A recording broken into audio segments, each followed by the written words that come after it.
Hello, എല്ലാവർക്കും സുഖമാണെന്ന് വിശ്വസിക്കുന്നു. അപ്പോൾ നമുക്ക് ഇന്നത്തെ ആ ഒരു പുതിയ വിശേഷങ്ങൾ എന്തൊക്കെയാണെന്ന് ഒന്ന് നോക്കിയാലോ. അതായത് പപ്പൻ വന്നിട്ട് കൃഷ്ണയോട് പ്രധാനപ്പെട്ട ചില കാര്യങ്ങൾ പറയുന്നുണ്ട്. അതായത് തുളസി ചേട്ടനും പിന്നെ തുളസി ചേട്ടൻ്റെ ഭാര്യയും നീതമോളെയും സൂര്യനും കൂട്ടി പോയിട്ടുണ്ട്. അതുകൊണ്ടൊക്കെ തന്നെ എത്രയും വേഗം തന്നെ നീതമോൾ അമ്മയെയും തിരിച്ചറിയും. കാര്യങ്ങളെല്ലാം പുറത്ത് വന്നു കഴിഞ്ഞാൽ ജയിലിൽ പോകുന്നത് താനും കൂടെയാണ്. അതുകൊണ്ട് തന്നെ ഈ ഒരു ഡീൽ ഇവിടെ വെച്ച് അവസാനിപ്പിക്കുന്നു. ഇനി ഒന്നിനും ഏതിനും എന്നെ വിളിക്കാൻ നിൽക്കേണ്ട, എന്നെ ഒഴിവാക്കി തരൂ എന്നൊക്കെ ഇങ്ങനെ പറഞ്ഞിട്ട് പോകുമ്പോൾ അത് കൃഷ്ണയ്ക്ക് വല്ലാത്തൊരു ഷോക്കാവുന്നു. കാരണം പപ്പൻ തന്നെയാണ് ഇതുവരെ അവർക്ക് സപ്പോർട്ടായിട്ട് കൂടെ നിന്നത്. കുടുംബത്തിലെ ഒരാൾ സപ്പോർട്ടായിട്ട് കൂടെ നിന്നു. അതിലുപരിയായിട്ട് എല്ലാവരും കുടുങ്ങുന്ന സമയത്ത് എല്ലാവരും കുടുങ്ങും. പക്ഷെ ഇതിപ്പോൾ അങ്ങനെയല്ല. പപ്പൻ പോകുമ്പോൾ ഇതിപ്പോൾ കൃഷ്ണ തന്നെ അവിടുത്തെ മുതിർന്ന ആളായിട്ട് മാറുകയാണ്. അതുകൊണ്ട് കൃഷ്ണയ്ക്ക് പേടിയാവുന്നുണ്ട് കേട്ടോ. ഇപ്പോൾ നീതമോളും സൂരജും ഇരിക്കുന്നത് സ്വന്തം വീട്ടിലാണ്. അതായത് നീതമോളുടെ അപ്പൂപ്പൻ്റെ അമ്മൂമ്മയുടെ വീട്ടിൽ. എന്തുകൊണ്ടും ഞങ്ങളുടെ വീട്ടിൽ കള്ളം കയറിയത് നന്നായി. അതുകൊണ്ടാണല്ലോ ഞങ്ങൾക്ക് നിങ്ങളെ കിട്ടിയത്. നിങ്ങളെപ്പോലെയുള്ള 2 പിള്ളേരെ കിട്ടിയതിനെ മഹാഭാഗ്യം എന്ന് പറഞ്ഞ് തുളസി ചേട്ടൻ സന്തോഷിക്കാണ് കേട്ടോ. മുരിങ്ങയിലേക്ക് എടുത്തിട്ടിരിക്കുകയാണ് എല്ലാവരും. ആ സമയത്ത് അവരുടെ ആ ഒരു സന്തോഷമെല്ലാം കണ്ടിട്ട് സൂരജിനും ഒത്തിരി സന്തോഷമാവാണ്. പിന്നെ എന്നെ അങ്കിളെന്നൊന്നും വിളിക്കേണ്ട കാര്യമില്ല. പിന്നെ ഞാനാണെങ്കിൽ ഒരപ്പൂപ്പനായി. ഞങ്ങൾക്ക് 2 പെൺമക്കളാണ് ഉള്ളത്. ഒരാൾ വലിയ പ്രൊഫസറാണ്, ആൾ താമസിക്കുന്ന വയനാട്. ആളിൻ്റെ ഭർത്താവും പ്രൊഫസറാണ്. പിന്നെ ഉള്ളത് മകളാണെങ്കിൽ നേഴ്സാണ്, അതും വിദേശത്ത്. എല്ലാവർക്കും കുടുംബമായി, മക്കളൊക്കെ ആയിട്ട് സുഖമായിട്ട് കഴിയുന്നു. അതുകൊണ്ട് ഞങ്ങൾ അപ്പനും അപ്പൂപ്പനും അമ്മുമ്മ എന്നൊക്കെ അവർ പരിചയപ്പെടുത്തുന്നു. ആ സമയത്ത് കാര്യങ്ങളെല്ലാം വളരെയധികം ഗൗരവകരമായിട്ട് തന്നെയാണ് നീതമോൾ കേൾക്കുന്നത്. അതിനിടയ്ക്ക് തുളസി ചേട്ടൻ വളരെ പ്രധാനപ്പെട്ടൊരു ചോദ്യം ചോദിക്കുകയാണ്. അല്ല, നിങ്ങളുടെ അമ്മയെക്കുറിച്ചൊന്നും പറഞ്ഞില്ലല്ലോ എന്ന്.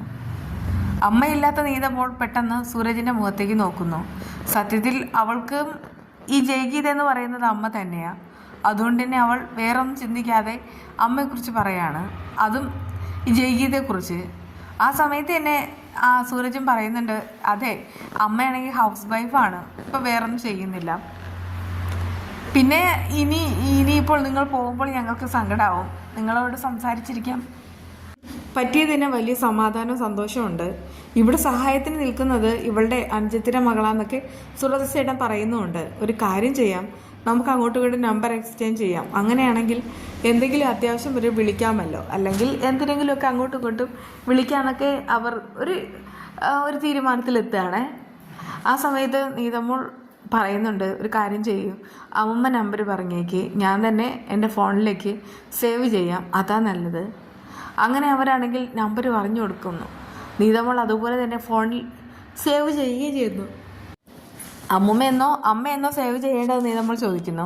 മോൾക്ക് ഇഷ്ടമുള്ളത് ചെയ്യാം, ഞങ്ങളിപ്പോൾ അമ്മൂമ്മയും അപ്പൂപ്പനെ ആയി എന്നൊക്കെ അവർ ഓർമ്മിപ്പിക്കുകയാണ്. അങ്ങനെ നീതമോൾ സ്വന്തം അമ്മൂമ്മയെ അമ്മൂമ്മ തന്നെയാണ് സേവ് ചെയ്തിട്ടിട്ടുള്ളത്. ആ സമയത്ത് സൂരജിൻ്റെ ഫോണിലേക്ക് ഒരു ഫ്രണ്ട് വിളിക്കുകയാണ്. സൂരജ് വളരെ സന്തോഷത്തിൽ മാറിയെന്ന് സംസാരിക്കുന്നു. അത് കഴിഞ്ഞിട്ട് അവരുടെ അടുക്കലേക്ക് വരുന്നു. എന്നിട്ട് പറയുന്നുണ്ട്, അതെ, അത്യാവശ്യമായിട്ട് പോകണം. അയ്യോ, ഇത്ര പെട്ടെന്ന് പോവാണോ, ഒരു ചായ ആയിട്ട് തരട്ടെ എന്നൊക്കെ അവർ ചോദിക്കുന്നുണ്ട്. നീതമോൾ പറയുന്നുണ്ട്, സാരമില്ല, ഇതിപ്പോൾ ഈ സൂര്യചേട്ടന് അത്യാവശ്യമായിട്ടല്ലേ ഞങ്ങൾ പോകുന്നത്, ഇനി ഒരിക്കൽ വരുമ്പോൾ ഇതെല്ലാം ആവാം. ഇത്രയും പറഞ്ഞിട്ട് അവരാണെങ്കിൽ അവിടെ നിന്ന് ഇറങ്ങാണ് കേട്ടോ. അവർ ഇറങ്ങുന്ന സമയത്ത് അവിടെ തുളസി ചേട്ടനും ഭാര്യയ്ക്കും ഭയങ്കരമായിട്ട് ഒരു സങ്കടമാവുകയാണ്. എന്നാലും ഇടയ്ക്കിടയ്ക്ക് വിളിക്കാം എന്ന് പറയുമ്പോൾ സന്തോഷമാവുന്നു. അങ്ങനെ സൂരജും നീതമോളും ഇങ്ങനെ കാറിൽ പോവാണേ. കാറിൽ പോകുന്ന സമയത്ത് ഇടയ്ക്ക് കാർ നിർത്താണ്. അപ്പോഴേക്ക് സൂരജിൻ്റെ വിദേശത്തുള്ള അവരുടെ ഫ്രണ്ട് ഇങ്ങനെ വിളിച്ചുകൊണ്ടേ ഇരിക്കുന്നു. വിദേശത്തുള്ള ഫ്രണ്ടൊക്കെ ആയിട്ട് ഇനിയിപ്പോൾ സൂരജിൻ്റെ ഒരു കോൺടാക്റ്റ് വരും. അത് എപ്പോഴാണെന്ന് അറിയാമോ? നമ്മുടെ നീതമോളെ പ്രസവിച്ച ഹോസ്പിറ്റലിൽ ഡോക്ടറെ കണ്ടെത്തുമ്പോൾ. ആ സമയത്ത് ഡോക്ടർ അവിടെ താമസിക്കുന്നത് ആ വിദേശത്ത് തന്നെയാണ്. പിന്നീട് ഇതെല്ലാമായിട്ട് കണക്ട് ചെയ്യുന്നത് വിദേശത്തുള്ള ഫ്രണ്ട് തന്നെയാണ്. അതവിടെ ഇരിക്കട്ടെ. ഇപ്പോൾ തൽക്കാലം നമുക്കിത് നോക്കാം. കൂട്ടുകാരൻ വിളിക്കുന്നത് കേട്ടിട്ട് സൂരജിനോടായി നീതമോൾ ചോദിക്കുന്നുണ്ട്, എന്തായാലും ആ കൂട്ടുകാരനാണെങ്കിൽ സൂരജേട്ടനെ കൂടെ വിദേശത്ത് ജോലിക്ക് കൊണ്ടുപോകില്ലേ? എനിക്കിപ്പോൾ പോകേണ്ട ആവശ്യമൊന്നുമില്ല, പ്രത്യേകിച്ച് മമ്മിയെല്ലാം ഒറ്റയ്ക്കല്ലേ, അതുകൊണ്ട് തന്നെ ഞാൻ പോകുന്നില്ല എന്നൊക്കെ പറഞ്ഞിട്ട് സൂരജ് ഇങ്ങനെ കൈ ഒഴിയാണ് കേട്ടോ. അങ്ങനെ അവർ നേരെ വീട്ടിലേക്ക് പോകുന്നുമുണ്ട്. എന്നാൽ ഹനിയാണെങ്കിൽ കൃഷ്ണയെ കാണാനായിട്ട് വരികയാണ്. ആ സമയത്ത് പപ്പൻ കാലുമാറിയ കാര്യങ്ങളെല്ലാം അവർ അറിയിക്കുന്നുമുണ്ട്. അത് കേട്ടിട്ട് അയാൾക്ക് വലിയ ഷോക്കാവാണ്. ഇനി എന്തിനാണ് പപ്പനങ്കിൾ ഇങ്ങനെ പെട്ടെന്ന് മാറുന്നതെന്നൊക്കെ ചോദിക്കുന്നുണ്ട്. അതൊന്നും എനിക്കറിയില്ല, ജയിലിൽ പോകുമെന്നാണ് പറയുന്നത്. ഇക്കണക്കിനാണ് കാര്യങ്ങളെല്ലാം പോയിക്കൊണ്ടിരിക്കുന്നതെങ്കിൽ ഉറപ്പായിട്ടും ജയിലിൽ പോകേണ്ടി വരും. ഇപ്പോൾ തന്നെ പപ്പനങ്കിൾ മാറിയില്ലേ, ഇങ്ങനെ മാറേണ്ടതുണ്ടോ എന്നൊക്കെ അയാൾ ചോദിക്കുന്നുണ്ട്. അത് കേട്ട് കൃഷ്ണ പറയുന്നുണ്ട്, ഇതിപ്പോൾ എനിക്ക് പേടിയാവുന്നുണ്ട്. അതായത് പപ്പേട്ട മാറിക്കഴിഞ്ഞു, പിന്നെ നമ്മളൊക്കെ ഉള്ളൂ, നമ്മളിനി അകത്ത് പോകേണ്ടി വരുമോ? എന്തായാലും ഇപ്പോൾ തന്നെ നീതയും പിന്നെ സൂരജും കൂടെ ആ തുളസി ചേട്ടൻ്റെ വീട് വരെ എത്തിക്കഴിഞ്ഞു. പ്രത്യേകിച്ച് തുളസി ചേട്ടന് ഒരു ആപത്ത് വന്ന സമയത്ത് സഹായിക്കാനായിട്ട് മുൻകൈ എടുത്തവരുടെ കൂട്ടത്തിൽ ഞാനും ഉണ്ടായിരുന്നു. അതിനുശേഷം തന്നെയാണ് ഈ ഒരു ഓഫർ ഞാനായി അവർക്കായിട്ട് മാറ്റിവെച്ചത്. ആ സത്യങ്ങളെല്ലാം അറിയുമ്പോൾ അവർ ഉറപ്പായിട്ടും എന്നെ വെറുക്കും. എനിക്ക് അതോർത്തിട്ട് ആ പേടിയെന്നൊക്കെ കൃഷ്ണ അറിയിക്കുന്നുണ്ട്. വരുന്നിടത്ത് വെച്ച് കാണാം എന്നുള്ള ആ ഒരു മട്ടിലാണ് അനി നിൽക്കുന്നത്. അതിനുശേഷം ഈ നീതമ്മോളാണെങ്കിൽ വീട്ടിലേക്ക് പോകുന്നേ. നടന്ന കാര്യങ്ങൾ മുഴുവനും ആൻറ്റിയോട് പറയുന്നു. ആൻറ്റിക്ക് അത് കേട്ടിട്ട് ഒത്തിരി സന്തോഷമാവുകയാണേ.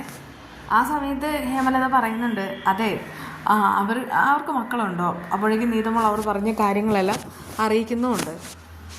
ആ സമയത്ത് അവൾ പറയാണ്, നമുക്ക് എപ്പോഴൊക്കെയാണ് ബന്ധങ്ങൾ ഓടിയെത്തുന്നത്. ഇപ്പോൾ തന്നെ എനിക്കൊരു അപ്പൂപ്പനെയും അമ്മൂമ്മയും ഒക്കെ കിട്ടി.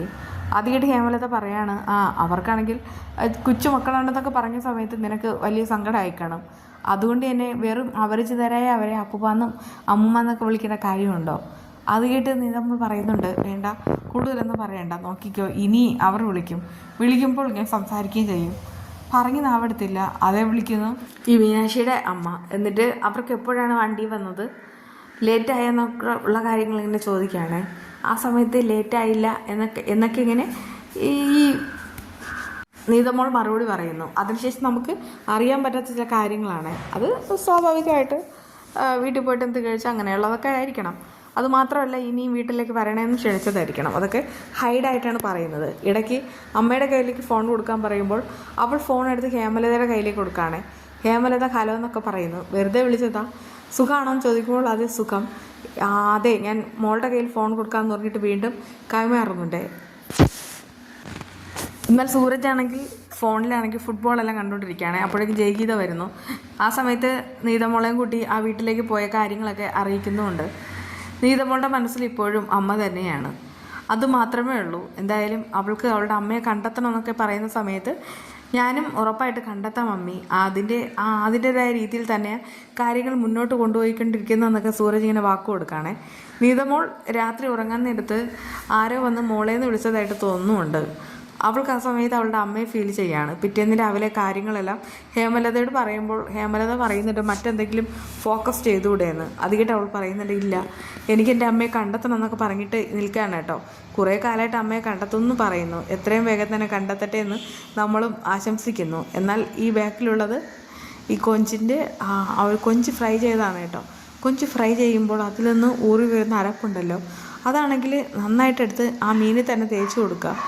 ആ സമയത്ത് മീൻ അടിപൊളിയായിരിക്കും, കളർഫുള്ളായിരിക്കും.